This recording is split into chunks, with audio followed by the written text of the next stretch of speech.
Hey folks, welcome to Wild Kentuckiana Live. I'm your host, Tom Chamberlain, and we got some really special guests with us here this week. We have the Commissioner of the Department of Fish and Wildlife, Greg Johnson. Greg, it's a pleasure. Tom, it's a pleasure. And we also have Major Shane Carrier, Head of Law Enforcement. Well, How you Tom, doing today? Great. How are you, sir? Doing good.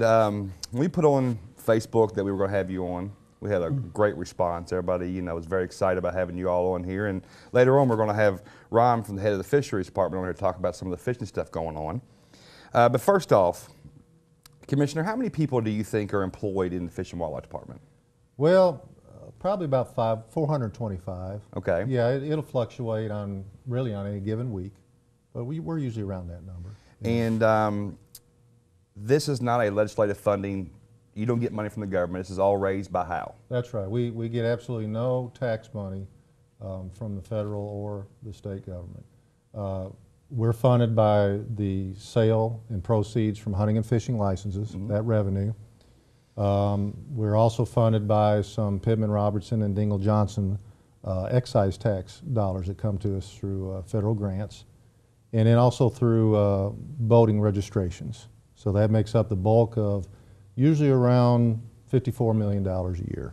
And $54 million sounds like a lot of money, but it's never enough to accomplish all the goals in the department that you want to accomplish. That's right. It doesn't really even come close. About 26 million of that is hunting and fishing license sales, and I say that, but that includes trapping, and everything else that goes with it. So our sportsmen really ante up. Yeah. And actually, in the last 2 years, we've exceeded revenue projections from license sales by probably about $1.5 million. And that tells us that more people are getting out there hunting. More kids are getting involved. New adults are getting involved.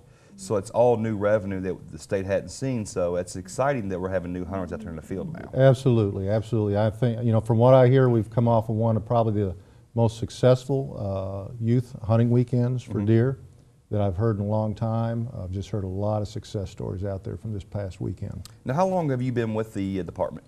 About a year and a half. Okay. And then what's your previous employment from here? Previous to this, I was with USDA Natural Resources Conservation Service. And a lot of folks might know that also as the old Soil Conservation Service. I was with them for 35 years. And the last 7 of those was in Washington, D.C. I was a division director, and the division I had all the working lands conservation programs. A lot of people will recognize the Wildlife Habitat Incentive Program, the Wetland Reserve Program, EQIP is another one people will recognize quite a bit. About $1.5 billion worth of program outlays on an annual basis. Which is a lot of responsibility. Yeah, it was. So now you went in retirement, now you come out of retirement, and now you're with us. Yeah, I always told my wife, I said, if I can ever walk out of Washington, D.C. and they not carry me out, I'm going to walk out. Right, absolutely. So I was fortunate enough to be able to walk out. It was a great experience. I wouldn't trade it for anything in the world. But came back to Kentucky, and we kind of were retired for about 2 years, and then I had this opportunity come up to be the Commissioner for Kentucky Fish and Wildlife, which is just the absolute greatest job in the world. Well, we're glad to have you here as Commissioner, and I could see in the year that you've been here, you've made some positive moves. So what is the actual vision moving forward from here for the department? Well, the vision that I've laid out for the department, and I've shared it with sportsmen across the state, is 3 things. And it's pretty easy for folks to remember 3 things. And I've told all of our employees, if they can remember these 3 things, everything they do every day will be the right thing to do. Right. 1, I want them to be sportsman-centric. And what that means is people that hunt and fish, as we just talked about, buy hunting and fishing licenses. They fund the department. So I want our folks to be sportsman-centric. I want them to be tuned in to sportsmen, what they want. They're always our customer. Even our law enforcement division are dealing with a customer on most days. So that puts them in a rather unique position. The second thing that is equally important is to put a priority on properly managing our resource. Right. So the department gets a tremendous amount of pressure. This county should be a zone 1, or this county should be a zone 3, for instance, or we should have this type of fishing regulation, or why don't we kill more elk? But what we're trying to do is scientifically, data-minded, properly manage that resource. Every day I ask people there at headquarters, what does the data tell us? And so we want to try to make decisions that are data-driven, that tell us this is what a particular resource needs, what a particular species needs for proper management. The third is we want the folks out there that enjoy the outdoors to have memorable experiences. Right. Now what that means is, I don't know about you, Tom or Shane, but when I'm in deer camp, the part I look forward to the most is telling stories. Absolutely. And there are always stories that go back years or weeks or just whatever. If you come to our deer camp, you'll hear about the deer I shot while I was on a cell phone. You know, you'll hear those kinds of stories. Do the deer ever get bigger every year? No, mine don't. A lot of mine get smaller. Right. But if sportsmen and people out there enjoying the outdoors are telling stories, Yep. then I know we're successful. You're right. And you know, it takes a lot of people to make that happen as far as gathering the data. The biologists are out there working nonstop. And that's a tough job. It's a job that people don't really see them doing. It's a behind the scenes job. Exactly right. Of course, they see Major and all your guys out there every day. Right. They see the commissioner because he's the face of Fish and Wildlife. And they'll see, you know, Fishery Ron Brooks out there working streams and that type of thing. But they don't see the biologists behind the scenes. That's correct. They're doing everything that we need to do, so we have a wonderful deer population. That, you know, our quail population is getting stronger. That, you know, the rabbit population is probably the strongest I've seen in a long time. So these guys are doing behind the scenes that make you all look really good, especially you. Let's see, you know, this past week I was on Lake Cumberland. I was fishing the tailwaters, fishing the lake. I was down there since Wednesday. And I was telling Major Carrier, Saturday I was coming through Monticello and I looked over in a vacant parking lot and there sat one of his officers in one of our trucks. And so I pulled in and he recognized me. I said, what are you doing? And he said, well, we've had some deer depredation down here in the southern end of the county. The mass crop is really poor this year down in that area. So bears are eating a lot of corn. I said, well, who are you waiting for? Well, he was waiting for two of our biologists. Yeah, and they do a lot of work. On a Saturday. Yep. Now, I'm here to tell you, Tom, that's the normal. That's not abnormal. You're right. Yeah. And folks, we're going to take a quick break. When we come back, we're going to talk to Major Shane Carrier about some law enforcement questions. Welcome back. Well, Major, before we get to you, I got one more question for the Commissioner. Okay. What is the Elk 2030 plan? Explain that to me. Yes. Well, the way the elk program has worked, I think around 1996 was when the first elk were stocked in Kentucky.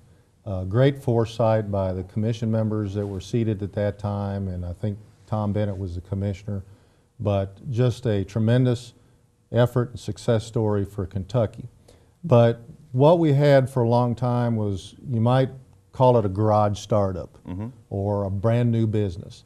And everybody knows the way you manage a brand new business or a garage startup is totally different from a mature organization or a mature effort.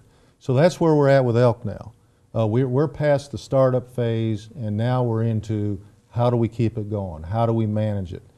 So what we need is a strategic plan that goes out to the year 2030.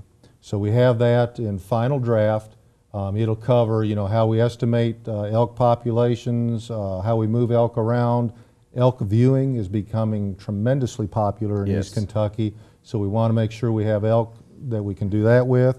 What's the diseases or the other things that are inflicting on the elk wounding loss, elk calving rates, all that stuff comes together to manage that herd towards the year 2030 and keep it a good, viable herd and maintain a good success story there. And so far, it's been a tremendous success story. I think it has. A lot of people have seen that, a couple pictures that have been posted of that 400-inch bull that was killed in Eastern Kentucky this year, and that just goes to show you that what you all are doing as far as law enforcement, commissioners, the biologists, that everything is coming together as a complete plan. And we're able to grow elk that size. Now, a lot of people ask me, when we got the elk here, I'm not sure if we know what was the transportation far as, did they just drive them all in here? Do you know, Major? Go ahead. Well, basically they came in on cattle trailers type thing from states out west. Out I think, west, Shane, multiple states. You might remember the donor states, but it was over several years. Several years, several states. Most of big western states that are known for elk. Right. There was, a handful of elk came from each state. That's out nice. there. And yeah, we went out, live trapped them, and then hauled them back in cattle trailers and dumped them out in East I like to Kentucky. been driving behind one of those cow trailers, see all those elk coming out west. Well, and of course what they did then, they just opened the trailer door and let them out. Right. And some of them animals ended up as far away as Pulaski County. Right. They just took off running and never looked back. Now when we release elk, we know better. Yeah. And we release them into a pen, we hold them there for a while till they get acclimated, open the door, they just walk out. So we've learned a lot over the years. Oh, absolutely. It's a trial and error thing, and I tell you what, our population of elk has just grown over and over. It's just getting better and better, and people are harvesting very nice animals down there, and plus that meat is delicious to eat. It is. Now, we have a lot of great programs within the Fish and Wildlife. The conservation camp is a really big one. A lot of kids really look forward to the conservation camp every year. I know it takes a lot of manpower to pull that camp off and a lot of resources. And then we have the Fishing in the Neighborhoods program, which we're going to talk to Ryan a little later, a little more in depth about. There's just so many fine programs that is out there for every age or every ability and, man, woman, child. The programs are just phenomenal. Can you talk a little about the conservation camp a little bit? Well, we have 3 conservation camps. Camp Curry in West Kentucky, Camp Wallace down on Lake Cumberland, and Camp Webb over on Grayson Lake. Total, throughout 3 months of the summer, 3 months, there's close to 5,000 kids go through those conservation camps. That's a phenomenal effort. It is. They're getting the orange card down there, the whole 9 yards. They get, and there's staff that work them, top-notch staff, top-notch volunteers. I would say there's not a better program in the United States than what we do during the summer months at those conservation camps. I would agree 100%. Yeah. Now, Major, a lot of questions come your way. Right. Head of law enforcement, you see it all, hear it all, do it all. We do at times, yes, sir. How many conservation officers do we have here in the state, and what is it typically per county? Right now, we're at 127. That's with 6 of them in training right now that we hired, started the process back in January. Now that can be a little bit misleading. 127, we got 120 counties. Right. We're typically used to, in years past, 1 per county. And we still like to shoot for that goal. There's a need in every county for an officer. But there are some counties where the activity warrants more than 1 officer. So right now in the state, we do have vacant counties. We're trying to double up in the counties. We've learned to look at historical data, see where most of our violations are occurring, our calls for service are coming from. And we know to double up with officers in those areas to handle that volume of calls and requests for services. So Now, the 127, does that include supervisors? it does. Everything? That's the entire division. We've got 3 supervisors in Frankfort at our headquarters, and then we've got a training division of 2 right now, and then everyone else is in the field. And our supervisors in the field work as well, so they're working supervisors. And that's great because, 1 per county really isn't enough for us. It's not. It's a lot of square miles they have to cover. That's a good point, and that's one thing that we like to really stress when we talk to our sportsmen and the general public is we can't do it all. Our manpower's not there. We don't have 24/7 coverage, so we rely heavily on tips and help from the sportsmen out there to call us and let us know when they witness some type of fish and wildlife or boating violation, to get in touch with us and try to get as much information as possible. Right, because you always go back and investigate Sure, it. we will investigate it. It's a crime just like any other crime, and we'll work it that way and take what information we have and try to come to In my opinion, y'all's job is equally as dangerous, if not more, than a law enforcement officer on the street, because when you're encountering people in the field, you are encountering people with weapons. We are, and I hear that a lot, and our job does have dangerous components to it. I'm not going to argue about that. But for the most part, probably a large percentage of the people we deal with are good, law-abiding sportsmen. That's right. And we don't have any issue with them, but it's the unknown that we have to train for and prepare for, because we do encounter some people out there that, there's a 1%er in everything. That's exactly right. So we prepare for that, but we know going into it that most of the time the people we deal with are good people that are there to enjoy the outdoors and the resources, and that's what we want them to be doing. Absolutely, because it's very important that we have a strict law enforcement in the outdoors to keep the herd population we have, keep the poachers away, the trespassers, and That's you right. know, people that are catching the fish with no license, that type of thing. It is. I mean, I tell everybody we're kind of the gamekeepers. You are. The biologists. Right. The biologists, we use their data, their expertise. You know, they tell us when, how many, and all Right. that. And it's our job to go make sure the sportsmen know that and are abiding by it. So. Okay, folks, stay tuned. We're going to take a small commercial break. We'll be right back. Welcome back to Wild Kentuckiana Live. I'm your host, Tom Chamberlain, and we have Commissioner Greg Johnson and Major Shane Carrier, Head Law Enforcement for Department of Kentucky Fish and Wildlife. And now, Major Carrier, what are the most common violations you see during the deer season? I would say the most common one we hear about, especially on opening day of deer season, comes from calls for service for trespassing complaints. We get a lot of calls of, there's a vehicle parked at my gate, I don't recognize the vehicle, can you come find out who it is? I see some guy in Hunter Orange walking across my back ridge, or I seen a guy with no Hunter Orange walking across my back ridge. We get a lot of calls for service because there's such an influx of hunters, you know, especially that opening day modern gun season. There's a lot of our deer hunters that maybe that's the only 2 or 3 or 5 days a year they even go to field to deer hunt. Right. So there's a huge influx of hunters in the woods at that time, and some of it's probably intentional. I know some of it is. Some of it's not intentional. They're just confused on property lines. Property lines is a big thing. It's important to know your area you're hunting. Yeah, it is. And most of the other stuff we do is proactive type stuff where we're going out looking for compliance checks. But those trespassing calls, we get a lot of calls for service for that. So I would think that would be our primary number one. And then, of course, when we're out looking for the compliance part, we always find license violation issues here and there. And you know, Hunter Orange sometimes can be a big thing. That's a safety issue that we try to, you know, let everybody know that you're required to have that Hunter Orange on. Absolutely. And we'll commonly see, you know, they either got some portion or part of it on, but not all. They'll have the vest and no hat, or hat and no vest, and our law requires Two-piece article. Hunter Orange, head, back, and chest visible from 360 degrees. So Yeah, and that's really a great law, because the fatalities would be through the roof if we didn't enforce that. it is, and you know, we hunt with centerfire rifles in the state, which some states don't, but we still do here. Our terrain and topography allows for that, but you know, the Hunter Orange is a big aspect of that to allow us to do that. You know, I've been to my deer stand gun season and seen people walk through my area that wasn't supposed to be on there with no Hunter Orange, no nothing, carrying a rifle. Yep. And you know, it's a shame that people don't know the rules and the regulations. And what's also good is the department puts out the books every year that you can get at Walmart, you can get everywhere. You can get it online, you can get it on your phone. There's no way you cannot get that book if you want that book. That's exactly right. And in the front, it always says, what's new?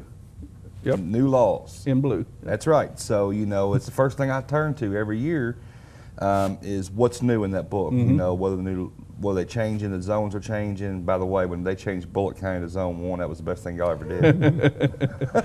It was for a while, and it went away, and now it's back Zone 1 again. Yeah. So, a couple questions the viewers wanted to ask. Okay. If I shoot a deer and it crosses a property line, can I retrieve it? Not without the landowner's permission. Of course, the state owns the wildlife and the deer, but that gentleman or he or she owns that property.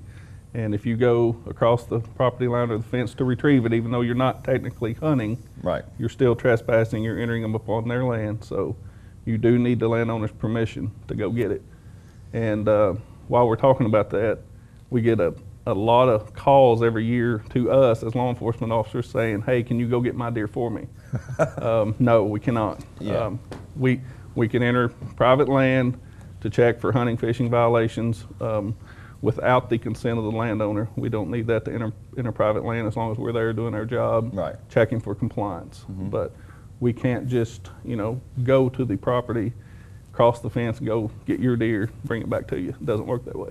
It'd be nice if it did. I've lost a couple of deer like that. Well, the landowners, there's several of those that are glad it doesn't work that way. Yeah, most of the landowners are very accommodating when that happens. They are, for the most part, they are, and that's what we tell hunters. Find out who owns the property, go talk to them, explain the situation to you, and most of the time they're more than willing to let you go get your deer. And probably even help you. That's right. You a lot know, of times they will.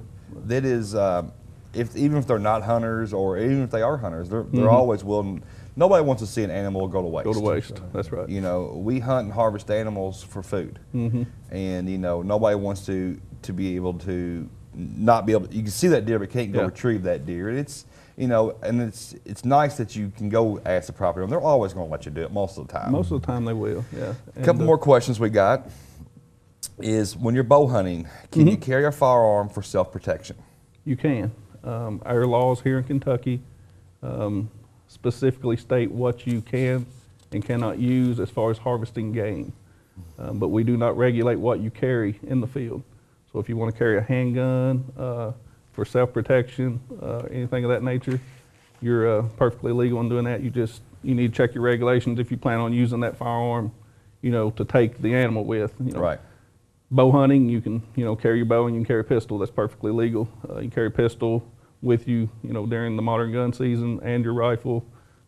Just make sure if you're going to use that handgun or whatever it is you're carrying for protection to take the animal, make sure it's a legal weapon. Right, and you know, it's there are some weapons that cannot be used for deer hunting. There are. Some lower caliber weapons. Some lower caliber, any centerfire pistol or rifle ammunition is fine, but we're looking at, you know, when you start getting into rimfire stuff and things like that, you need to make sure what's legal and what's not. You know, it's really weird because I do some hunting up in Indiana, and of course they're slug only. Right. And now you can use muzzleloader. No. Well, anymore, a muzzleloader is almost like a rifle. Like a centerfire rifle. Some of these new muzzleloaders are 250-yard capable weapons. Right. Very, very capable. Yeah. So I'm not sure why they still keep it that way. That's I'm sure right. they have their reasons. But what is it? Go ahead. Let me touch on one more thing while Sure. we're talking about carrying in the field. That the concealed carry law still applies. Even when you're carrying in the field, if you're going to carry it concealed, they need to make sure they have their concealed carry permit. That's a great. I didn't think about that. Yeah, a lot of people think, you know, I'm hunting, I can stick it in my pack, stick it, you know, up under all my warm clothes and stuff. Right. If you're carrying it concealed, you need your concealed carry permit, or it needs to be plainly visible. Right. So other than that, just carry it on your hip outside, and you're good to go. That's if you right. need it for personal protection. That's correct. There's a few other things we want to talk about here.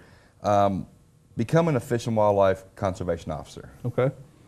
If somebody wants to do that, these young kids out here watching this show, you know, when I was growing up, I always thought, man, I really want to be a Fish and Wildlife Officer. And then I found out what y'all got paid. Yeah, and I change was your like, mind. I don't want to be a Fish and Wildlife That's Officer. right. You know, That's you know, you do it for the love, not for the money. All the officers I know that we have right now do it because that's what they've always dreamed of doing. Right. And like they could go anywhere tomorrow and make more money.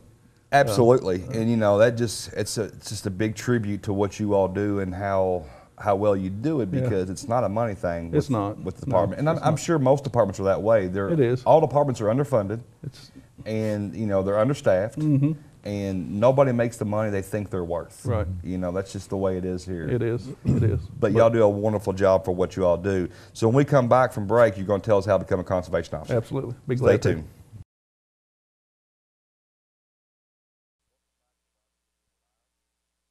Before we went to break, we was talking about how to become a Fish and Wildlife Officer, and that you don't do it for the money, you do it for the love of the outdoors. That's correct. So these kids out here watching this show, and of course I would always push anybody towards the outdoors at all times. What does it take to become a conservation officer? Well, right now we require a 2-year college degree, an associate's degree, but there is a caveat to it. We have experience that will substitute or for that education on a year-for-year basis. So basically what that says is 2 years college or 2 years of experience in a related field. And what we mean by that is we're talking law enforcement, military, So MP agriculture, or something like that. Okay. Agriculture, you know, the guys that grew up farming and dealt with been around wildlife and the agriculture side of it, recreation, anything like that that will kind of, you know, substitute for that on a year-for-year basis, something in that field that is related to what we're going to be doing. Now, do the Fish and Wildlife officers go to the same like Eastern Kentucky campus that the police officers do? We do. We do. When they're hired, we have our own 12-week Fish and Wildlife Academy. And what we like to do is have them for about 6 weeks, the recruits, to kind of get them ready to go to Richmond, which is the General Department of Criminal Justice Training Academy. It is now 23 weeks now. That's the academy that all other law enforcement in the state go to. minus a few. State Police has their own, Louisville and Lexington Metro. But other than that, all other law enforcement officers in the state go to that to get their POPS certification, which is Peace Officer Professional Standards. Kentucky does a really good job about holding all of our law enforcement to a high standard. That's great. So that 23 weeks is required by us or by the state for our guys to get certified. Let's dig in a little deeper. You said you have them 6 weeks on the recruits. We have them 6 initially. They go to Richmond for 23 ideally, and then when they come back to us for 6. Okay, the 6 you have them beforehand, what are y'all covering? Just local laws and... We're a very specialized law enforcement division. Our officers go for that 23 weeks to learn the basics of law enforcement. Right. We require our guys to do a lot of things that the general law enforcement officer don't necessarily do or encounter. So what we're doing is teaching them specialized tactics. We're looking at wildlife identification, waterfowl identification, all of our specific regulations, statutes, ATV operation. Our guys operate patrol out of ATVs.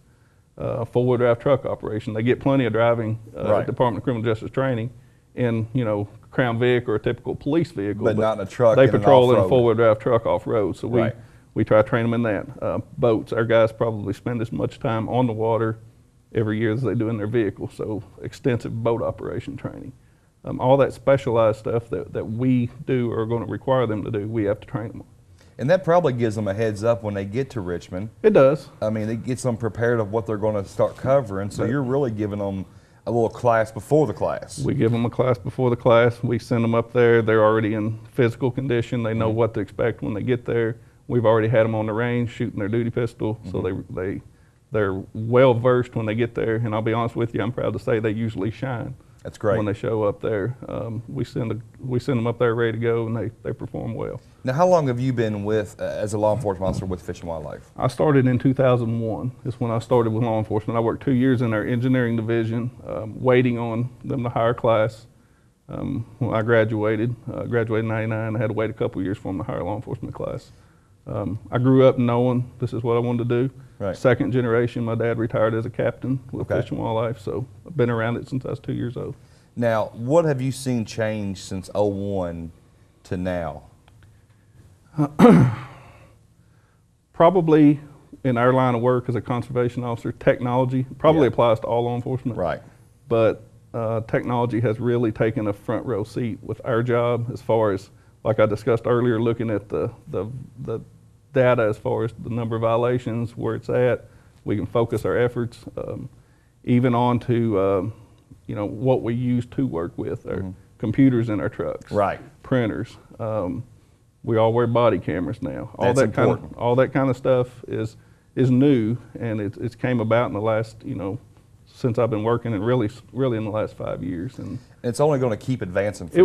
It will. And it makes your job easier in the field when you have these specialized tools to work with. It makes our job easier, and it really helps us a lot in a lot of our investigations, that we can take a little bit of information today that if I'd have had it when I started in '01, I would have probably just had to give up on the case or leave it pending. That we can probably take that information now and that's great, because y'all are solving a lot of cases out there that you probably wouldn't 20 years ago with the technology we have now. That's correct. Now, so they can go to the website if they're interested in becoming. They can. They can go to our department website. There's an enforcement tab on there. If they'll click on that and look down that, it'll explain in detail the hiring criteria, what they need, to get their foot in the door to get hired. They will apply with the state personnel cabinet, not directly with Fish and Wildlife. And it'll walk them all the way through what to expect when they show up at our academy, what to expect at the Richmond Academy, all the physical standards that we require. One thing that we do in addition, as far as the physical standards that the other agencies don't, is the swimming. We do all the water patrol enforcement, and then of course the Fish and Wildlife enforcement. We do a lot of that's on boats. So we spend a tremendous amount of time on and around the water. So our guys have to be very proficient in swimming. I bet. So we make sure they are in the academy. We make sure they are to get them in the door, and then once we get them hired, we make sure go a little step further. So one last thing I want to talk about before we go to break, we bring Ron on, is, people, they have the persona that a Fish and Wildlife game warden is a bad guy. if you do nothing wrong, you don't have to worry about nothing wrong. That's right. Yeah, we don't want people to look at us and say, "Oh no, here comes the game warden." Right. And some do, and some don't. But you know, our job is to be there to help the sportsmen. They're paying our bills. They're Right. paying us. Right. We work for them in the long run. Right. And we're out there. Most of us are big hunters, fishermen as well. We grew up in the outdoors. That's why we're doing the job we're doing. And we're just there to make sure that Everybody's being safe. Everybody's being safe, and the laws are being followed. That's And we're not. You're not you know, someone to fear. You're someone to That's right. be glad you're there with them. All we want people to do is what we ask them to do. That's and right. We're just there to make sure they do it. No different than when you get in your car and you have to buckle your seatbelt up. That's right. You know, it's the same thing. You know, you pass that patrol officer coming by, oh, let me get that buckle on real quick, you know. Yeah. So, you know, you're here to help us. You're here to We will. support us. And, you know, I've had game wardens come check me and then actually help me drag a deer out. Yeah. I mean, it's just. We will. We'll do what we can to Absolutely. help. And when we're there, you know, we try to let the sportsmen know that, hey, if, you know, we write several tickets every year. Sure. We do. But I can promise you we give way more courtesy notices than we do citations. Absolutely. And we're trying to, you know, all we're looking for is compliance. That's right. Well, folks, when we come back from our break, we're going to have Ryan on for the Fisheries Department. We're going to talk about some great places to fish, so stay tuned. Welcome back to Wild Kentuckiana Live. I'm your host, Tom Chamberlain, and we got a new guest here with us, Ron Brooks, head of the Fisheries Department. How you doing? I'm doing good. How are you doing today? Pretty good. Now, tell us a little bit about what your job entails. My job is just about everything fisheries. If you stock it, manage it, put regulations on it, anything fisheries. So you're in charge of making sure all the stocked ponds are what they get every year? Yes. I have a lot of really good biologists that I rely on to make those, us make those decisions. We have various programs that we can use to figure out how many fish, for instance, are produced in each lake every year. And our biologists will go out and get the data, and then that tells us what we need to stock each year. So, A couple new topics that are coming up. Can you talk to us a little bit about the habitat work at New Branch at Cave Run Lake? sure. This is our second year at Cave Run. I think they've done 4 reaches of habitat over a mile long in each reach. This is a special program that was brought on by ex-Commissioner Fryman with his request that we look into this, and we got really excited about it because a lot of our reservoirs are becoming depleted of good habitat. Right. You know, the woody debris breaks down over time, and they're all aging reservoirs. So we need a program that we can put this kind of habitat in, miles of reaches of these things. And Cave Run was the first one on the list. Our biologist, Tom Timmerman, really stepped it up to try and make this work on top of everything else he does. We put together a kind of a ghost structure of a habitat branch to try to help us coordinate people. We brought together partnerships from fishing clubs, other federal and state agencies. It's been a really good program. We've got a lot of stuff in the water, and you know, I think it's going to be a good precursor for this habitat branch that we want to form. And this is going to be the trial one here, so if this one works out great, you'll move on to different areas Yes. and just use the same pilot program that was successful here. And I can tell you right now, we're already getting a lot of reports from fishermen on this habitat. That's wonderful. Yeah, the crappie and the bass and even the muskie at Cave Run are using this habitat extensively now. So That's great. And it just gives another resource for the anglers to go to when they know you're putting this habitat out. exactly. A lot of the anglers feel like, that I've talked to in the past, feel like that, you know, Fish and Wildlife does a lot with, you know, the hunting industry part of it, but not so much the fishing. That's not true. Y'all are just involved, if not more in some cases, than the hunting end of it. Yeah, we have a lot of programs. The hunters get a little more vocal because you can see the wildlife running around. You Right. can't see the fish, so it's a little harder to get involved. When are we going to start seeing fish? You going to have that many in the lakes? We can start Well, seeing it them? depends on where you go right now, I guess. A lot of Asian carp jumping out there, Right. unfortunately. And we're going to get into that. It's a really hot topic right now. Right. Tom, if I might interject. Absolutely. We have 3 fish hatcheries. One is a cooperative effort with U.S. Fish and Wildlife Service. That's a trout hatchery down there below Wolf Creek Dam. There are 6 million fish a year come out of those 3 hatcheries. So that's a monumental effort. Right. Getting those fish hatched, raised, and even transported is, I think, just superhuman. Yeah. And Ron heads all that up, and he's got a fantastic department. Yeah, they all work together, coordinate with the district biologist to figure out what we need where. And we listen to the people as well. Sometimes we get requests from people to that ask us where we can, or would we think about stocking a certain fish somewhere. Sometimes we have to turn them down, unfortunately, and sometimes we think, well, you know, we never tried it, let's give it a shot. It does happen. It does, and you know, I do a lot of fishing for a TV show a lot, and we always do, every year we do a crappie segment down in Kentucky. Sure. And our favorite area is Blood River. Yes. I'm not going to tell where on Blood River, but Blood Ron River probably knows where. Probably. It's a good chance. We've been going down there for probably 20 years plus, and Yes. you know, that place is just overrun with crappie. I love it. The blacks, the whites, the size is phenomenal. Yeah, crappie are notoriously cyclic as far as their abundances. And we go through slow periods, and we get a lot of calls, where are the crappie, you got to do something, and then the populations come up and everything's okay for a while. They just don't know how to fish them right. I think I've so. never had a slow period of crappie. I really have not either, but And I'm going to tell you, it's the finest fish to eat you ever put in your mouth. yes, they're very good. Yes. And I know our trout streams are very successful. Yes, especially our tailwater below Lake Cumberland. Mm-hmm. It's probably one of the best in the southeast, matter of fact. We stock it extensively for both those folks that like to take fish home to eat, Right. but also the trophy fishermen as well. We have some Right. pretty good regulations for browns. We have brook trout out there now. We have rainbows. We have put triploid rainbows in there because they go really big really fast. And so it's going to be very exciting to watch that thing grow once we got past the period that we had to go through with the water level coming down to do the maintenance on the dam for Right. about a 7-year period there. The trout fishery took a hit then, and since that time, since 2013, we've been pulse stocking trout to bring those numbers up, stocking bigger trout. And the striper fishing down there is phenomenal. Yeah, those stripers, there's almost too many of them there for the trout fishery. That is phenomenal down there. Yeah, they are. They grow big.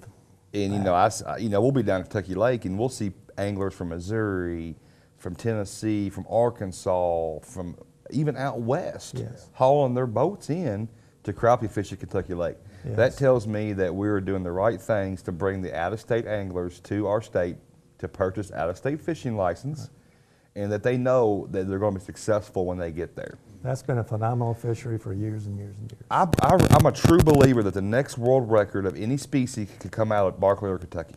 Yep. I think it has the habitat for it. I'll tell you, it's also got a great bass fishery, now that you mentioned Oh that. my goodness. And I wouldn't doubt we get a record out of there someday as well. Crappie fishing, 5-pound smallmouth. You talking about a fight on a 4-pound touch line? Yeah. The best fun you're ever going to have in your life is crappie fishing, because you don't know if you're going to catch a drum, a catfish, a crappie, a bluegill. Right. You don't know what you're going to catch. Right. There's a lot of catfish in there too. There's a lot of big Tons. ones. And boy, they're good too. Yes, they are. So when we come back from break here in just a few minutes, we're going to get into a bunch of different programs we have here. Angler classes for adults. We're going to talk about the Green River dam removal effort. And then, well, actually, we can get into the classes for adults now. What do we have for angler classes for adults? We are setting up a mentor program. We just went through the hiring process, started the hiring process this last week. We went through the interviews. We're very excited about this program, and we're going to be reaching out to adult age folks. We just had a segment where you guys talked about how many kids we reach out to, but adults take kids fishing. That's right. And so if you start reaching out to adults, more and more kids are going to get a chance to go fishing as well. So that's what this new program is going to be all about. Let's get some young adults or even older adults. We're going to have different groups, types of groups we're going to focus on, and get them out there and show them how easy it is to fish. It's very inexpensive. We have all kinds of nice places to go fishing, That's which right. we're going to talk about a little bit later at the Fins program. So, you know, a lot of people don't go because they don't know what it entails. That's right. And so if we can focus on some of those people from around the state, get them excited about fishing, it'll be a good thing for them. Sounds good. We come back from break, we're going to talk about the Asian carp here in Kentucky. Now, before we went to break, we were talking about some of the programs that Fish and Wildlife had. Talk a little bit about the Fishery in the Neighborhood program. The Fins program has gone from about 6 ponds 6 years ago to about 40 now. Nice. And what that program really is all about, you know, I was talking about reaching out to folks that don't get a chance to fish. Right. So we place these ponds in areas close to municipalities where they can reach people, elderly, you know, women with children, whatever, who can get out of their house close to home. One of the biggest barriers for folks who just fish a little bit is access. And we ensure that these ponds are well stocked, and there's plenty of access all the way around the pond. So they're never very big, but they're always well stocked and well maintained so they can walk on. Very well maintained. We always work with municipalities or parks or counties for that reason. They do the maintenance, and that's the agreement.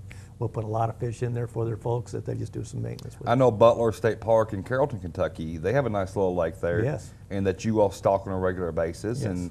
And you can drive through there any time. I just did some charity benefits for them. And you can drive through there and people are fishing everywhere there. Right. But they do have it maintained where you can walk the edge of every bit of that little lake. Right, and we try to have access on each one of those ponds for folks in wheelchairs and you know, handicapped folks, the elderly as well.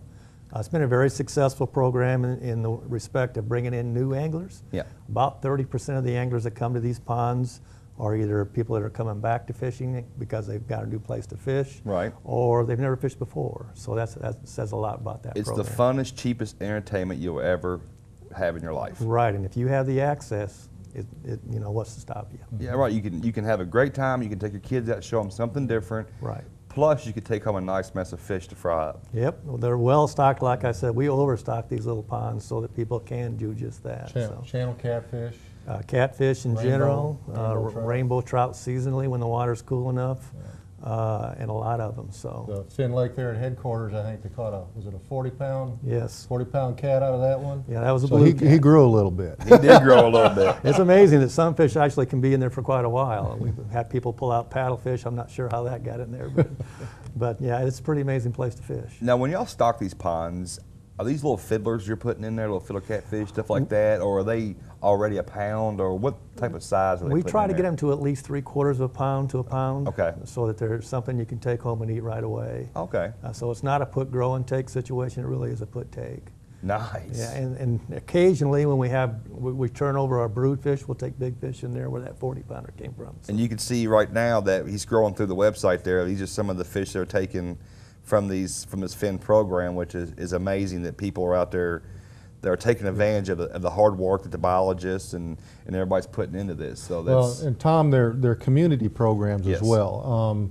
Whitehall in Madison County is a real good example. Madison County's done a fantastic job with that pond there. But there are biking trails around it now. There's a playground, there's a picnic shelter, there's washrooms, blacktopped parking lot, walking trails. right. All that surrounds that Finn Lake. Right. And it's really turned into a community Yes. thing. And the community take ownership in it, and they Oh, keep yeah. it nice. They really and- do. We know we provide loaner rods most of the time when the folks have the facilities for that. It really it's always fun to look out my window because we've got one of these ponds behind our office, and you can see women with young children running around playing and fishing, and it's just beautiful. It makes it worth everything you're It doing. really is. Now let's talk a little bit about the Green River Dam removal effort. Okay. Give me a little bit of background on that. That has been going on actually for years and years. People are trying to figure out how we can get rid of some of those locks and dams that are no longer be in use. You know what? We have a lot of data that shows that when you have a free-flowing river, all the fish populations thrive much better than you do when you have these pooled-up situations. And so I believe TNC is big in this. Basically, they started a push to where we got several agencies together to try and remove some of the low-hanging fruit dams, the ones that the Corps would like to see go away, and there aren't going to be it isn't going to be a lot of heartburn for folks that are living in the area, right. farmers, the people that use the waters and stuff like that. So right now we're really focusing on locking dam number 6, for instance. That's at Mammoth Cave. Yes, at Mammoth Cave. And Philo, our Philo Fees in Lieu of program right now is doing a little bit of research, contracting with some people to figure out how we can remove that and what the effects are going to be in removing that dam. Looks pretty good right now, I'd say, good. wouldn't you, Commissioner? Yeah, this whole effort really started with the Corps engineers doing I don't want to call it a feasibility study, but what they did was they put out notice that they wanted to decommission these dams. Right. So if they decommission them, then is it local government takes them over, Kentucky Fish and Wildlife, nonprofits, the state? Whoever does, though, it's going to be an expensive venture because Yeah. some of those have, you could drive a Mack truck through the dam. I Right. mean, it's that big of a hole. So, so the whole effort started there, and now we're kind of involved in Good trying to deal. scope it Now, out. the last topic we're going to get to before we get out of here is the Asian carp, and we'll go through this really quick. Okay. Are we making any headway on them? I laugh when you say really quick because there is so much going on. Right. We have two what we call main fronts with Asian carp. We have Western Kentucky and we have Northern Kentucky here. In Western Kentucky, that's where you're hearing all about the processors, fish Right. processors. They're doing very well. Good. They're expanding so fast that it's hard for them to get the fish they need to export. And so we're working with them to try to help them do that. We actually have several programs in mind that we hope to be able to get through the state government procedures to allow us to help them. So that area is going really well in that respect. We harvested over 2 million pounds out of Kentucky waters last year. So it just keeps going up and up every year. Now, is there anything that the general public can do to help maintain these? You know, they're so prolific. It sounds good when you have a bow fishing tournament and goes out and gets 10,000 pounds. Right. It sounds really big. It's a small den. It really is. It doesn't hurt. Now, the main thing is, though, we like it when they do it. They're certainly not hurting anything, but we do have issues with littering. Yeah. Because it becomes a big problem for the area as far as the stench and everything like that. And we're trying to work with people on that as well. So, all in all, though, we advocate bow hunting and snagging for them. That we're not against it. Just dispose of them properly. Right. Well, folks, we're getting ready to get out of here. I just want to thank you all for coming up here tonight. I really appreciate you taking the time. Proud to be a Kentuckian, proud to have you in our backyard. And we'll see you next week on Wild Kentuckiana Live.